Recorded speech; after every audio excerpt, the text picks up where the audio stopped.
ETF index mutual funds నేర్చుకుని stock మార్కెట్లో రాణించాలనుకుంటున్నారా? వెంటనే ఈ నెంబర్కి కాల్ చేయండి. సుందరరావు రెడ్డి గారు, ఇప్పుడు స్టాక్ మార్కెట్ పాయింట్ ఆఫ్ వ్యూలో బీటా అంటే ఏంటి, వాలటాలిటీ అంటే ఏంటి, అండ్ వాలటాలిటీ మార్కెట్స్లో ఎలా ఇన్వెస్ట్ చేయాలి, వాలటాలిటీ మార్కెట్ని ట్రేడర్స్ ఎలా అడ్వాంటేజ్గా తీసుకుంటారు? రైట్. సో బేసికల్గా బీటా అంటే కంపేర్ టు బ్రాడ్ మార్కెట్, అంటే ఓవరాల్ మార్కెట్తో పోల్చుకుంటే మీ స్టాక్ మార్కెట్ ఎంత వాలటిలిటీ అవుతుంది అనే దాన్ని బీటా కాన్సెప్ట్ అంటారు. అంటే మనం బ్రాడ్ మార్కెట్తో కంపేర్ చేస్తుంటాం. మన పర్ఫార్మెన్స్, మన స్టాక్ పర్ఫార్మెన్స్ని ఓవరాల్ మార్కెట్తో కంపేర్ చేస్తుంటాం. ఫర్ ఎగ్జాంపుల్ నిఫ్టీని మనం 1గా తీసుకున్నాం అనుకోండి. బేస్గా మీ స్టాక్ 1% మూవ్ అవుతుంది నిఫ్టీతో పాటు ప్యారలల్గా, నార్మల్ బీటా అంటారు దాన్ని. అంటే నిఫ్టీ 1% డ్రాప్ అవుతే మీ స్టాక్ 1% డ్రాప్ అవుద్ది, నిఫ్టీ 1% పెరిగితే మీ స్టాక్ కూడా 1% పెరుగుతుంది. దాన్ని నార్మల్ అంటారు. నో బీటా, నార్మల్ అంటారు. హై బీటా అంటే నిఫ్టీతో కంపేర్ చేసుకున్నప్పుడు నిఫ్టీ కల్లి 2% అలా మూవ్ అవుతుంది ఎక్స్ట్రా, దాన్ని హై బీటా అంటారు. అంటే నిఫ్టీ 1% అప్ అయింది అనుకోండి, మీది 2% అప్ అవుతుంది, లేదా అంతకంటే ఎక్కువ అవచ్చు. 1% నిఫ్టీ డ్రాప్ అయింది అనుకోండి, మీది ఇంకా ఎక్కువ డ్రాప్ అవుతుంది, దాన్ని హై బీటా అంటారు. ఎవరైనా ట్రేడ్ చేశారంటే వాళ్ళ ఆబ్జెక్ట్ ఏముంటుంది? ఎక్కువ మనీ సంపాదించడం.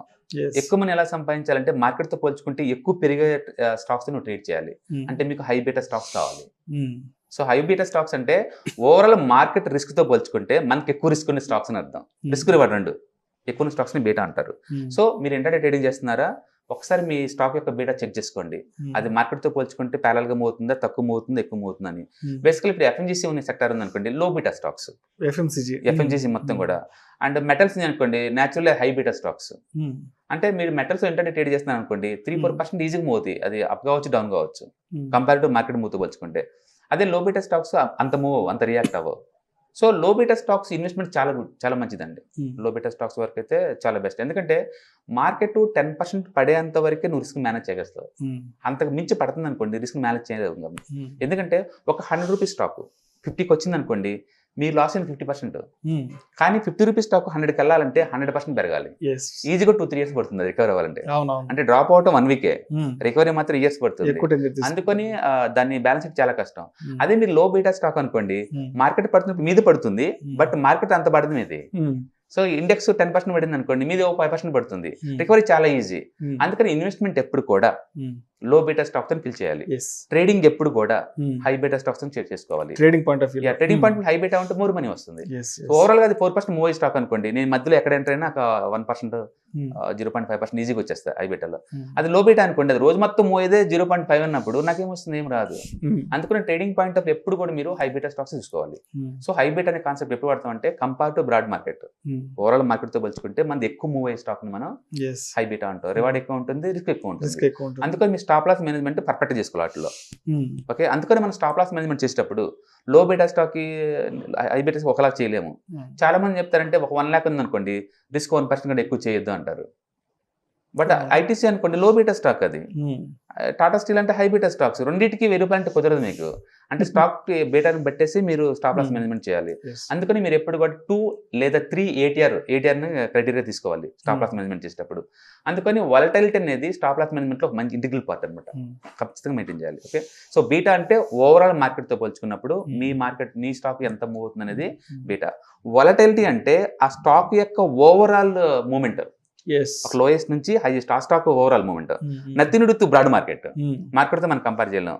అందుకని ఒక పర్టికులర్ సీజన్ లో ఏ స్టాక్ అయినా వాలటిలిటీ అవుద్ది. For example result season, quarterly results కావచ్చు, యాన్యువల్ రిజల్ట్స్ కావచ్చు, కంపెనీ ఏదైనా ప్రొడక్ట్ లాంచ్ కావచ్చు, ఏదైనా ఎక్స్పోర్ట్ ఆర్డర్స్ రావటం కావచ్చు, లేదా ఆర్బీఐ ఏదైనా న్యూస్ అనౌన్స్మెంట్ కావచ్చు, పొలిటికల్ న్యూస్ కావచ్చు, ఇలాంటి వాటి వల్ల బ్రాడ్ మార్కెట్ కి as well as particular sector కి లేదా స్టాక్ కి వాలటిలిటీ ఆటోమేటిక్ పెరిగిపోద్ది. అంటే వాలటిలిటీ టెంపరరీ ఈవెంట్. బీటా అనేదేమో మార్కెట్తో కంపారిజన్ ఓవరాల్ రిస్క్ అది. సో వాలటిలిటీ ఎక్కువ ఉంటే ఏమవుతుంది అంటే సడన్ గా బిగ్ క్యాండిల్స్ వస్తాయి. అది అప్ సైడ్ కావచ్చు, డౌన్ సైడ్ కావచ్చు. ఆ టైంలో ఏంటంటే ఎక్కువ మూమెంట్ జరిగింది. బేసిక్గా స్టాక్ మార్కెట్ లో ఒక వాల్యూమ్ ఒకటే జెన్యూన్, మిగతా మొత్తం దించుటూ రన్ అయ్యేది. ఎక్కువ వాల్యూమ్ వస్తుంది అనుకోండి, ఒక సునామీ లాగా వాల్యూమ్ వస్తుంది అనుకోండి, వాల్యూమ్ వల్ల వాలటిలిటీ క్రియేట్ అవుద్ది. ఈ వాలటిలిటీతో పాటు మూమెంట్ క్రియేట్ అవుద్ది. మూమెంట్ స్టాక్ మూవ్ చేస్తుంది. అంటే వాల్యూమ్ అనేది జెన్యూన్, ఫస్ట్ ఇండికేషన్ అదే. అంటే స్టాక్స్ ఎందుకు మూవ్ అవుతాయి అంటే సింపుల్ ఒకటే రీజన్, బల్క్ బయింగ్ జరుగుతుంది, ఎవరు చేస్తున్నారు అక్కడ, సింపుల్ అదే రీజన్. వాటి రీజన్ ఫండమెంటల్ సౌండ్ లేదా ఫ్యూచర్లో ఫండమెంటల్ సౌండ్ అవుతుంది, మనకు తెలియదు అవన్నీ. బల్క్ బయింగ్ జరుగుతుంది కాబట్టి స్టాక్ మూవ్ అవుతుంది, అంతే, అదొకటి రీజనే. అంటే వాల్యూమ్ జెన్యూన్ అనమాట. సో వాలటిలిటీ ఎక్కువ వస్తుందంటే మీరు ఎఫెక్ట్ కాబోతున్నారు, వెనక కావచ్చు ముందు కావచ్చు. Hmm. సో దాన్ని వాలటిలిటీని మీరు ఎలా మెజర్ చేస్తారంటే స్టాటిస్టిక్స్ సబ్జెక్ట్లో ఏంటంటే స్టాండర్డ్ డివియేషన్ తీసుకుంటారు.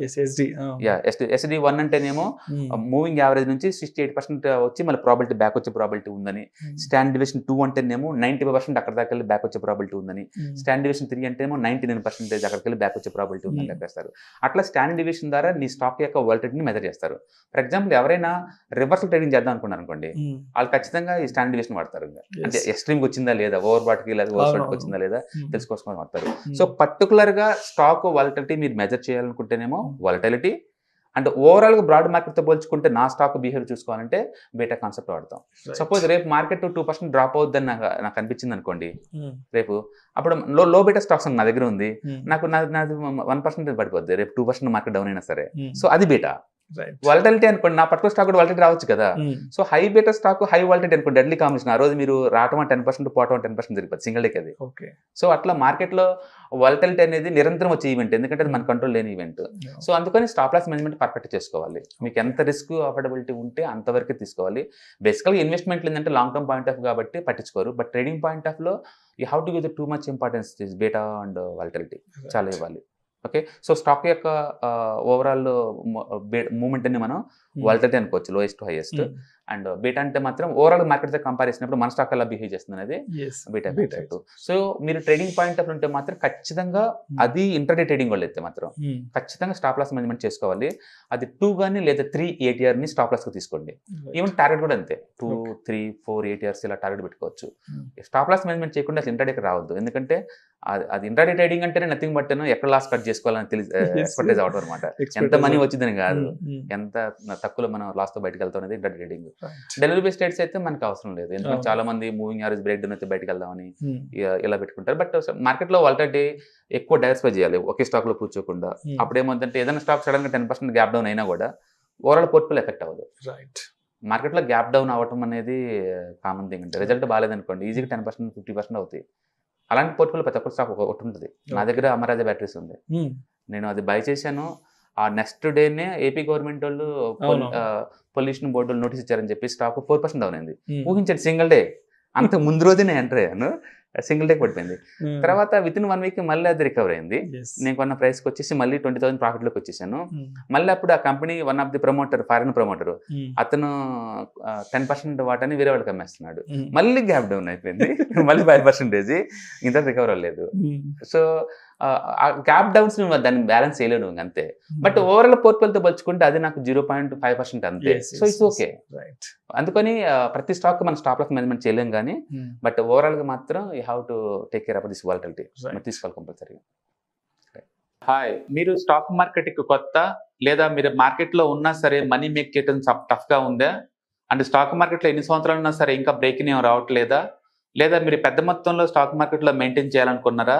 మీ పొజిషన్ ఏదైనా అయి ఉండొచ్చు. స్టాక్ మార్కెట్లో కనుక లాంగ్ టర్మ్లో మనీ మేక్ చేసుకోవాలనుకుంటే షార్టెస్ట్ పాసిబుల్ వే అంటే ETFs, index funds, mutual funds ద్వారా లిటిల్ బిట్ ఈజీగా ఉంటుందన్నమాట. కాబట్టి మీకు ఎవరికైనా ఇంట్రెస్ట్ ఉందంటే ETFs, index funds and mutual funds నేర్చుకోవడానికి ఇది బెస్ట్ పాసిబుల్ వే ఏంటంటే ETFs, index funds and mutual fund course.